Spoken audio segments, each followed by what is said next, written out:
nyinshi ku misozi, dore intumbi nyinshi. Uwiteka niko ari kumbwira.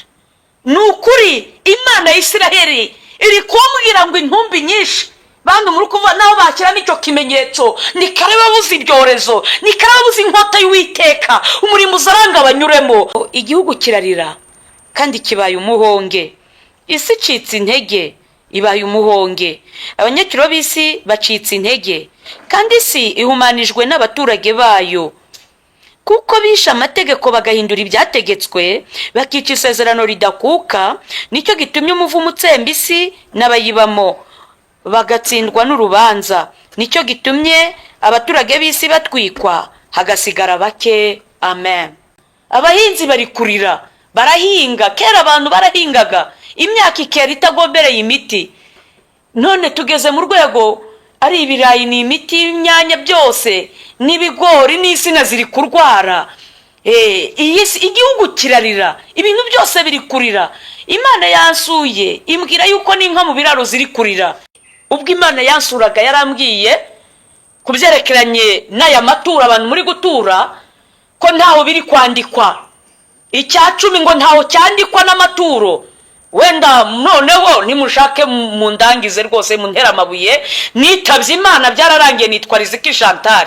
Yambwiye ngo umunsi wo gutura igihe ni Kigali zabibabwira, Uwiteka azabibamenyesha. Iki si igihe cyo gutura, ngo nimufashe abakene, amaturo yanyu nimuyashyire abakene, nimufashe abababaye, nimufashe abari mu kaga, ngo nimwishakire imirimo igiye kubarengera imbere ikabatambutsa kuri Yorodani. Ngo imirimo igiye kubavugira, ahubwo gusenga bigiye kubananira. Gusenga ntimubishobore kubera gakonje disi grande vacances mugiye kwinjiramo. Nuko Imana yabimbwiye. Buri wese ari kurira mu rwe ruhande, ngo igihugu kirarira kibaye umuhonge, kirahonze. Isi icitse intege ibaye umuhonge. Ese ni gitumye isi icika intege? Nibyo tugiye kurebera hamwe. Ikaba ihonze, ngo abanyaturo b'isi barashobewe, birabacanze.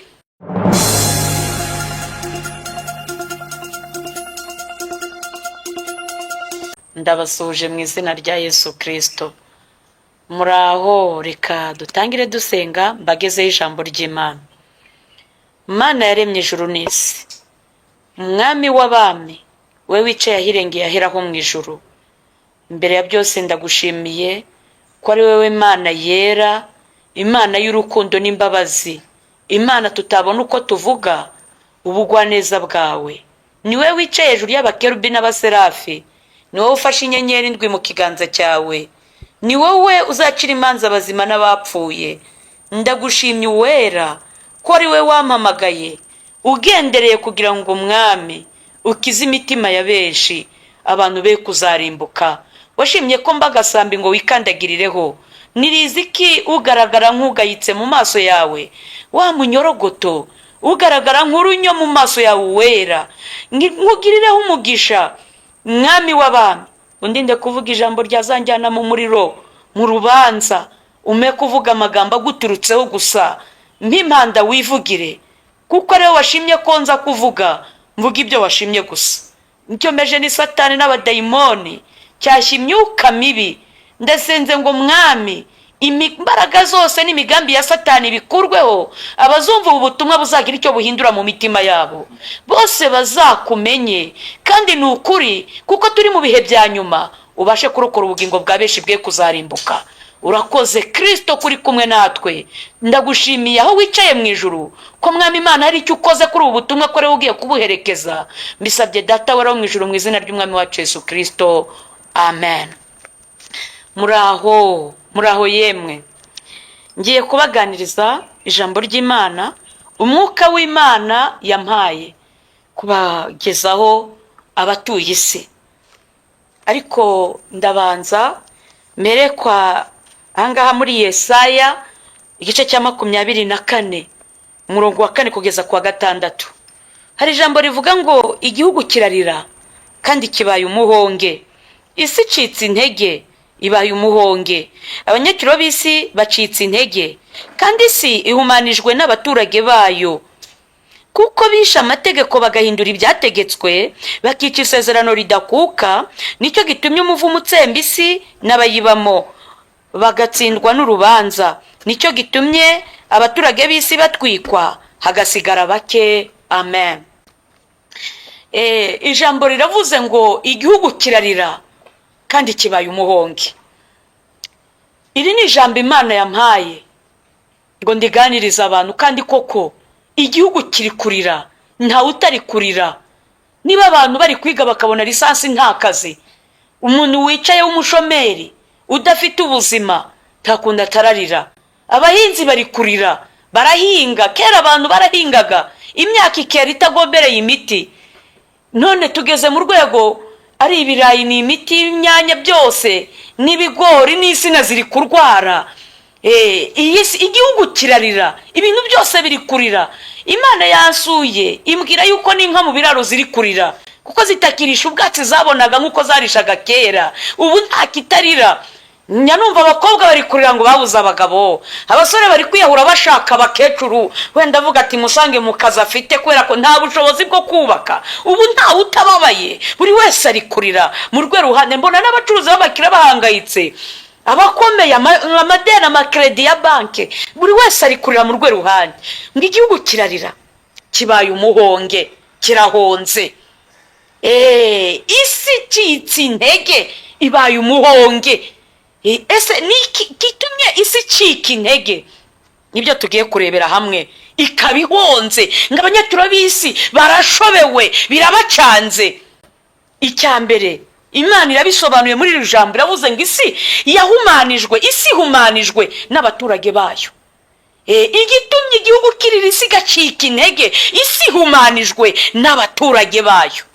Bene data, nitwe twizaniye akaga mu isi, nta nundi. Nitwe tuzanye ibyago n'amakuba. Ibi birwara muri kureba, iki cyorezo kiri kuza ngo ni coronavirus, kiri kuza kigahagarika indege mu birere, si cyo cyonyine.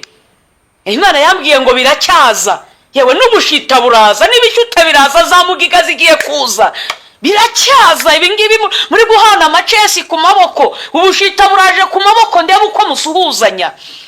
Yemwe isi icitse intege, ibaye umuhonge. Imana yarambwiye ngo ubwo ngo iyo mwita indwara amazina, ngo impamvu muri kwita indwara amazina muracyaziharaye, ngo hazaza izindi agiye kuza ibyorezo inyuma, ku buryo muzabura amazina. Umuntu akajya avuga ngo hadutse icyorezo kiri kwica gutya na gutya, ariko nta zina gifite. Kubera iki? Niba twari tugeze ku rwego rwo kubona ku ma YouTube, aya ma social media natwe turi gukoreraho, ukareba ukajya kubona ukabona umugabo bamusezeranije n'imbwa. Isi yahumanijwe n'abaturage bayo, ukumva abagabo basezeranye ubutinganyi. Icyaha cyarimbuje Sodomu na Gomora kera mu itangiro, kikamanura ibishyindu by'umuriro. Bene data, bikaba biri ahantu hose babishyigikiye ndetse babyemera ko ubutinganyi bubaho. Ni gute isi itaracika intege? Mwigeze mubona ihene zitingana? Murabona intama iri kwegera y'isekurume yegera iyindi ntama y'isekurume? Niba inyamaswa zikicyubahiriza iby'Imana yaremye, zikagendera muri kondisiyo y'Imana, abantu tukaba turushwa gukiranuka n'inyamaswa, ni gute isi itaracika intege? Akaga kakaza mu isi. Umukobwa agasama inda akayikuramo, umwana akazijugunya muri wese. Umugore n'umugabo basama bakayikuramo, bagatsindagira muri tuwarete ngo basamye batabishaka. Dogiteri akabashyigikira, akabahereza imiti. Ngo ni amafaranga uduhumbi tungahe tugatuma ajya kwishyiraho amaraso y'abazirane. Isi icitse intege. Harya ubwo butaka buri kumenwaho ayo maraso, ayo mapridanse ari kujanyagizwa ku butaka, harya ubwo butaka burongera kwera gute? Buragaragaza umwero wabwo gute? Isi icitse intege, ibaye umuhonge. Niba tugeze ku rwego ababishopu, abashumba bari guta abagore bashatse bagasambanira mu mabiro, kubaje babasanga, ni gute isi itaracika intege? Uretse ko abo si abashumba ni amabandi, wenda ni ukuri muzanyange n'undi ntimwankundaga, ariko ndababwiza uko ayo ni amabandi, ni amasarigoma. Nta mushumba muzima, umuntu uyoboye itorero uhangara agasambanya umugore w'undi mugabo. Ni gute isi itaracika intege, ahubwo bakirukanga ku mafaranga? Ibaye umuhonge, irahonze. Ukiga bikugoye, amanota uri kuyasengera, ejo Imana ikaguha akazi keza. Byabana ngo ngombwa yareba ko unasenga ikavuga ati nimushyira no mu bucamanza azakiranura abanyantege, azita ku mfubyi, ntabwo azazirenganya, azamenya abapfakazi, azamenya indushyi, ugatangira ukakira ruswa. Ni gute isi itaracika intege? Byibuze urakabikora uri umupagani n'umuntu wamenye Imana. Aho usengera hose n'ibindeba, kuko ku munsi w'urubanza ntabwo Imana izakubaza idini wasengeragamo. Isi icitse intege, ibaye umuhonge, abanyacyuro b'isi barashobewe, birabacanze. Barakora iki ku byaha biri gutumuka? Ubusambanyi, jya kumva nkumva ngo iyo za Amerika n'ahandi, hano iwacu i Rwanda iterambere ryarajeho abagore uko n'abagenda bambaye ubusa banitse amatako, ku buryo umuntu ajya kwicara kuri moto na suvetoma yambaye bakayibona ari umubyeyi. Hahandi ubona umukecuru hano muri uyu mujyi njya mbona byinshi, yambaye urukweto, akajipo ka mini hejuru y'amavi, imitsi iribohaboshye mu ntege wagira ngo ni insinga z'amashanyarazi. Ari umukecuru ushaje adashobora kwiyubaha ngo amenye ko afite abuzukuru. Ni gute ayo mahano abantu bari gukora? Isi itaracika intege, ibaye umuhonge, igihugu kirarira. Koko usanga umugore n'umugabo baradevorushije, ari umugabo akaba aragiye, abana bakajya gutabwa kwa nyirakuru cyangwa se abana bakomongana bafite se na nyina, byitwa ngo barasezeranye mu nsengero za Gikristo. Isi icitse intege, ibaye umuhonge, abanyacyuro b'isi barashobewe, birabacanze. None ni gute bitarabashobera mu gihe bashyigikira ibyaha nk'ibyo by'ubutinganyi bikabaho bigashyigikirwa ndetse ababikora bagaterwa inkunga? Ni gute isi itaracika intege, akaga kakabamanukira? Ni ijambo Imana yampaye kubwira abatuye isi. Ni gute isi itaracika intege dutunze amabandi y'abahanuzi, agahamagara umuntu akamuhamagara yamubonye kuri aya mashosho media, akamuhamagara akamubwira ati sengera, akamubwira ngo urabanza utange igitambo ngo cy'igihumbi cy'amadolari. Namwe bene data, ndabwira abantu batuye isi, umuhanuzi ntaguca amafaranga ngo agusengere. Wajya kumwatura ngo banza umuhe amafaranga, uzamenye ko wari umujura, uwo si umukozi w'Imana. Impano y'Imana ntabwo igurishwa, ntabwo igurishwa. Yesu yaravuze ngo mwahawe ku buntu mutange ku bundi. Cyakoze nshobora kwanga kugusengera kuko umwuka w'Imana utari kubinyemerera ko ngusengera, kuko ari n'abantu babaye akahebwe, babaye nk'amabuye y'intaza, amabuye aba mu mazi ahora atembaho amazi adashobora guhinduka. Afatwa n'urubobi, nubwo aba mu mazi ntashobora gusanga ayo mabuye akeye, ahubwo afatwa n'urubobi ugasanga yuzuye umwanda kandi ahora mu mazi. Hari imitima ya benshi yabaye nk'intaza, abantu bahora mu byaha bitwaje ngo bazatura, ngo Imana yicaye ku ntebe y'imbabazi. Ninde wagushutse ko Imana iri ku ntebe y'imbabazi? Yayicayeho uri kureba. Ibyo bituma ugotomera ibyaha nk'unywa amazi, ngo Imana yicaye ku ntebe y'imbabazi koko? Bene data, amahirwe aza rimwe, agakiza akabantu bavuga byo zirikana ko kameze nk'iki. Sindabona abahanga basudira amagi. Nawe rero hari icyagucika ntikizagaruke. Twikomereze. Isi icitse intege, ibaye umuhonge, abanyacyuro b'isi barashobewe, ngo isi ihumanijwe n'abaturage bayo. Cyambere bisha amategeko. Hari amategeko yishwe. Bene data, hari amategeko. None niba umuntu bamuhereza inshingano z'ubupasiteri, Imana itarigeze imwimika, akajya ngo agiye kuyobora umukumbi, umuntu agashinga idini hari yuko yiboneye, akiha gushyiraho amabwiriza adahuje n'ijambo ry'Imana, aho si ukwica amategeko?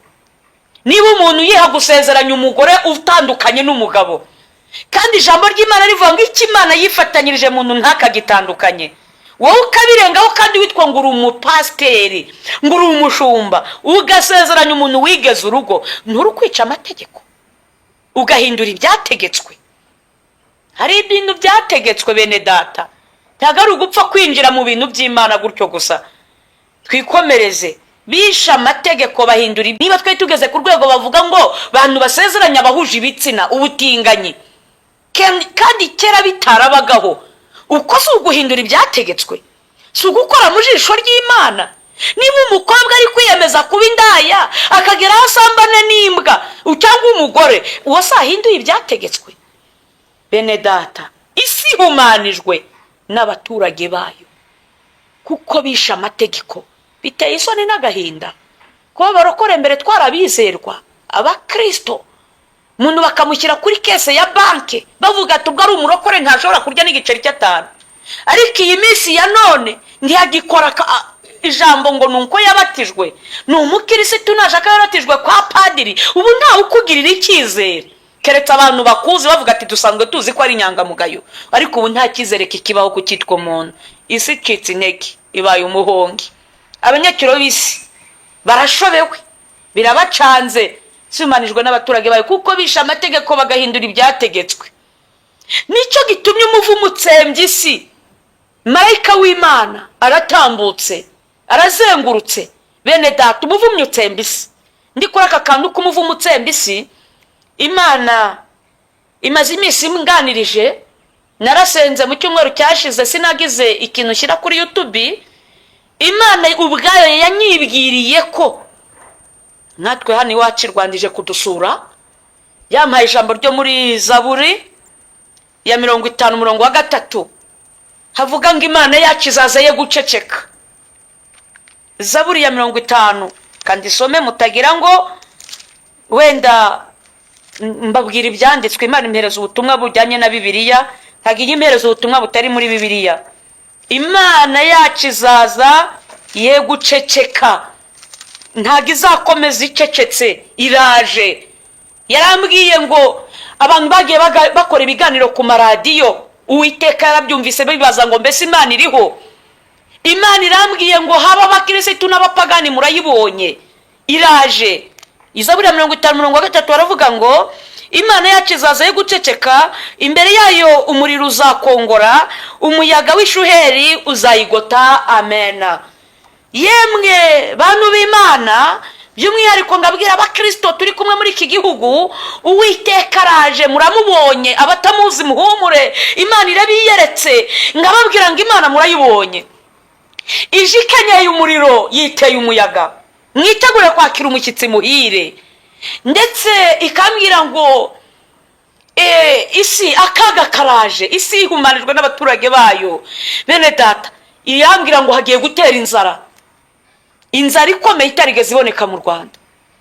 Irambwira ngo iyi nzara ngo umuntu azajya yayura kongera guhuza inzasa bikunde, arinde apfa ashize mu mwuka. Muraho yemwe, muraho yemwe abajyama n'abaniga abirirwa baterura ibyuma ngo muri gushaka ibizigira. Ngaho nimwongere mu biterure, Imana iraje. Aho gushaka ubwami bw'Imana, yemwe abakina n'ibyaha by'ubusambanyi, abagore n'abakobwa mutanga za avance, abubakiye ingo ku byaha by'ubusambanyi, Imana iraje iciye mu ngo zanyu, ije kureba ko ibyo bari kurega i Sodomu n'i Gomora ari ukuri. Ngaho ibi bya massage abakirisitu bari basigaye bajyayo bakagukandagura hose ngo urananiwe, n'amatwi hose bagakanda, n'amabere wambaye ubusa abagabo bagukandakanda. Ariko umurengwa ni mubi. Ye baba, uri bishop ngo ugiye muri massage, bakandagura ntibagire naho basiga n'amabuno bagakanda. Yewe Imana yacu izaza ye guceceka. Ngaho abapasitora abashumba bari kwidumbagura mu bizinga ngo ni pisine. Koko jya mu mazi n'agakabutura, uri umubyeyi ngo mayodobe, ukajya hariya ahantu n'indaya n'abajyama bose muri kumwe, uri umukozi w'Imana ngo ugiye kwidumbagura, ngo ugiye ku Gisenyi. Umugore akarara ataryamye, akabuza umugabo amahoro ngo agiye ku mucanga wo ku Gisenyi. Ariko mbagira inama bene data, kugira ngo umucanga wa Gisenyi ukubuze ijuru. Koko ufashe imodoka cyangwa se ugafuta udufuko tungaye tw'umucanga ukatumena mu mbuga yiwawe, ijoro ryajya rigera ukajya kwivurugutamo, utiriwe ujya hariya ahantu, ntibyaguha amahoro. Si umucanga uri gushaka, umucanga urinda wagusenyera wa mugore we. Mwabagabo mwe muraho neza. Imana yacu izaza ye guceceka, ije ikenyeye umuriro, yiteye umuyaga. Mwitegure guhoberana n'umushyitsi, buri wese arayibonye ku giti cye. Uburi umukirisitu, uburi umupagani, yaba bamanyura amazi, muhumure murayibonye no mukabarira hageze. Yemwe we, harimo abandakariye ngo nageze buwate kadirake, noneho n'utubari twose Imana iradusuye, Imana irahageze ije kureba ko ibyo barega Isodomo n'i Gomora. Insengero zirakinzwe, ntabwo zirakinguka kuko yambwiye ko umunsi zafungutse ngo n'abana bari mu nda bazabimenya ko Imana yakinguye isengero. Twikomereze. Ubwo Imana yansuraga yarambwiye kubyerekeranye n'aya matura abantu muri gutura ko ntaho biri kwandikwa, icya 10 ngo ntaho cyandikwa n'amaturo. Wenda noneho nimushake mu ndangize rwose mu ntera amabuye, nitabye Imana byararangiye, nitwa Riziki Chantal. Yambwiye ngo umunsi wo gutura igihe ni Kigali zabibabwira, Uwiteka azabibamenyesha. Iki si igihe cyo gutura, ngo nimufashe abakene, amaturo yanyu nimuyashyira abakene, nimufashe abababaye, nimufashe abari mu kaga, ngo nimwishakire imirimo igiye kubarengera imbere ikabatambutsa kuri Yorodani. Ngo imirimo igiye kubavugira, ahubwo gusenga bigiye kubananira, gusenga ntimubishobore kubera agakonje disi grande vacances mugiye kwinjiramo. Nuko Imana yabimbwiye. Isi citsi intege ibaye umuhonga, abanyacyuro b'isi barashobewe. Isi humanijwe n'abaturage bayo ko bisha amategeko bagahindura ibyategetswe, bisha amategeko. Abapasiteri bati inshingano zo kuyobora umukumbi, kubwizana abantu kuri Kristo, bisha amategeko. Abashumba bisha amategeko, baragira amafaranga yo kuragira intama z'Uwiteka. Bashumba abapasiteri, Imana ije kubaranwa namwe, ije kubaranwa. Ese murayimurikira umukumbi mwaragijwe, murayimurikira amafaranga mwaturishije, mugiye kumurikira Imana iki? Byararangiye nitabye Imana. Nitwa Riziki Chantal, nta bwoba muri aho yemwe, byararangiye, ntawe ndi gusaba umunyu, byararangiye rwose. Ubifata uko ubyumva. Nuko ngo bahindura ibyategetswe. Niba inyigisho zose, ibibwiriza, ibiterane byose ari amafaranga, ko ni uguhindura ibyategetswe. Yesu yaravuze ngo mugende mu mahanga yose muhindure abantu kuba bigishwa banjye, mubigishe kwitondera ibyo nababwiye byose. Ni Yesu Kristo wabivuze, umwana w'Imana. Ntabwo yavuze ngo mugende mujye gusaba amafaranga. Bene data, nshuti z'umusaraba, amafaranga abonetse ni byiza, atabonetse kandi dukomeje inzira ijya mu ijuru. Mwumvishe Petero asaba icya 10 kangahe? Wabanye na Yesu. Yohani wabatijwe wahamagaraga abantu, ijwi ry'urangura mu butayu, yasabye icya 10 kangahe? Eliya yasabye amafaranga kangahe? Bene data, nshuti z'umusaraba, amafaranga nayavugaho wenda ndabizi ko birakaza benshi, ariko nimushake murakare nta kibazo. Mwibuke ko amafaranga ariyo yatumye Yuda abura ubwami bw'Imana. Yuda abura ubugingo mu ntumwa za Kristo hejuru y'abwo amafaranga. Mushaka ubwami bw'Imana no gukiranuka, ibindi byose muzabyongererwa. Nuko ahangaha haravuga ngo abanyacyuro b'isi barashobewe, isi humanijwe n'abaturage bayo kuko bisha amategeko bagahindura ibyategetswe. Ngo nicyo gitumye umuvumo utsemba isi n'abayibamo, umuvumo utsembye isi n'abayibamo. Abaturage b'isi bagatsindwa n'urubanza. Abeshi nta jambo mufite ryo kwireguza. Mwibuke ibyaha bamwe mwakoze muri abaririmbyi, inzangano ni zose n'ubusambanyi, mu badiyakoni, mu byibuke amarozi mu itorero. Niyo mpamvu urubanza rurutinza abantu. Mwibuke abanyabugugu, mutigeze mufasha abababaye, imfubyi mukazirengagiza abana bakangara. Yemwe we, abantu batsinzwe n'urubanza, mutsinzwe n'urubanza. Mwibuke abisha amakwe y'abandi. Nukuri mutsinzwe n'urubanza. Nicyo gitumye bamwe batwikwa hagasigara bake. Niba ari ikintu mwibuke mu itangiriro 10:6 murongo wa 6 ngo nuko Uwiteka yicuza icyatumye arema abantu. Bene data, turi mu gihe Imana iri kureba icyitwa umwana w'umuntu. Yareba abana b'abasore abeshi bigiza abajyama, nuko kandi ari abakristo, sanga yateretse ubwanwa ngaruhaya, gutyo ngaho rambarira pantaro ihepfo y'ikibuno, ingoma pocket, abandi ni mu macupa. Yemwe we, nuko nicyo gitumye bamwe batwika. Abakobwa turi kwambara ubusa, beshi turi kwiyandarika. Nicyo gitumye bamwe batwikwa hagasigara bake. ngahaba abarokore benshi bari kudefiriza reka data ngo bazongera bakizwe. Yewe uzi igihe umaze. Bamwe bari kunywa za primusi, bamwe bari kunywa yewe we amakanyanga, inzoga zikomeye ngo bazongera bihane. Ndababwiza ukuri uzi igihe umaze, ariko ntuzi iminsi usigaje ku isi. Icyakubera cyiza waba uri muri Amerika ukaba waragezeyo ukihindura ukundi kuntu ugashyiraho amadrede ngo uri rastamene, ye baba we uri umuntu w'umugabo, ukagera ugata umugore wawe n'abana ukabihakana ngo urabizi ko Imana yicaye ku ntebe y'imbabazi. Wageze iyo ngiyo mu Burayi wigira ukundi kuntu. Bene data, isi icitse intege, yisha amategeko. Abeshi mdereka data, Imana mwayikuye mu rusengero. Isengero ngiyo zo mu mahanga i Burayi zabaye z'abakanishi, ziri gukorerwamo ibintu bidasanzwe, zarakinzwe. Hari gukorerwamo ibigirwamana za Buda hariya za Amerika, ibindi hose na hano muri Afurika. Ngaho bamwe bari kuramya, bari kwinjira muri Eliminata, abakozi ba Satani, ibigirwamana byose. Mwaka kantu bari kuvuga ngo microchip bagiye gushyira mu bantu ngo akababera urukingo. Ndabarahiye Uwiteka, mugiye kubona ukuntu abantu bapfa kandi byitwa ngo barakingiwe.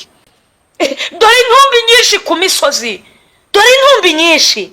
Uwiteka niko ari kumbwira. Ni ukuri Imana ya Isiraheli iri kumbwira ngo intumbi nyinshi. Bantu muri kuvuga naho bakiramo icyo kimenyetso, ni kare babuze ibyorezo, ni kare babuze inkota y'Uwiteka, umurimo uzaranga banyuremo. Ni uko umwami wanjye ari kumbwira ngo mbabwire ngo nicyo kitumye bamwe batwikwa hagasigara bake. Shaka ubwami bw'Imana bigishoboka, mushaka Uwiteka bigishoboka kwabonwa, ni mu mwambaza akiri bugufi. Ngabwira abantu bose basengaga babitaye, igisaha basinziriye, ngo ni ukuri urubanza ko rukujeho urabigenza ute?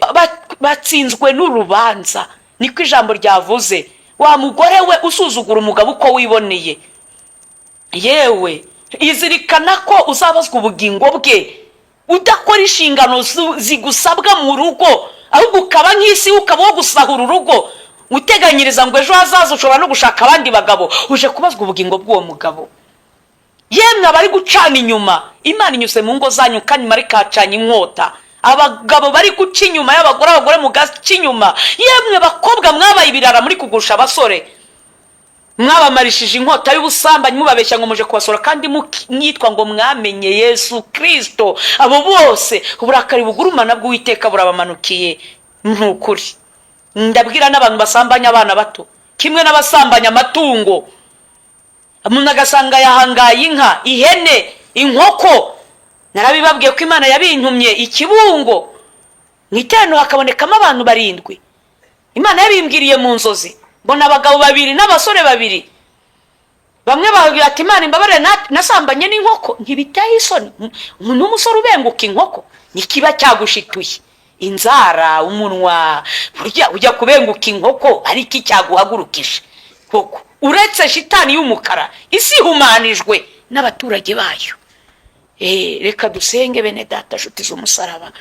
Umuntu wese wari uzi ko yasengaga akaba yarabiretse, ukabutunzwe no kwirirwa hamagara ukoze Imana ngo nibagusengere, menya yuko watangiye kuva mu byizego ugeze kure. Tangira wige guhura n'Imana, kuko umwenda warahera watabutsemo 2. Ngo buri wese yigerereyo, mwige kwambara imbaraga musenge, kuko imisi atari myiza. Buri wese yigerereyo. Murakoze, reka dusenge.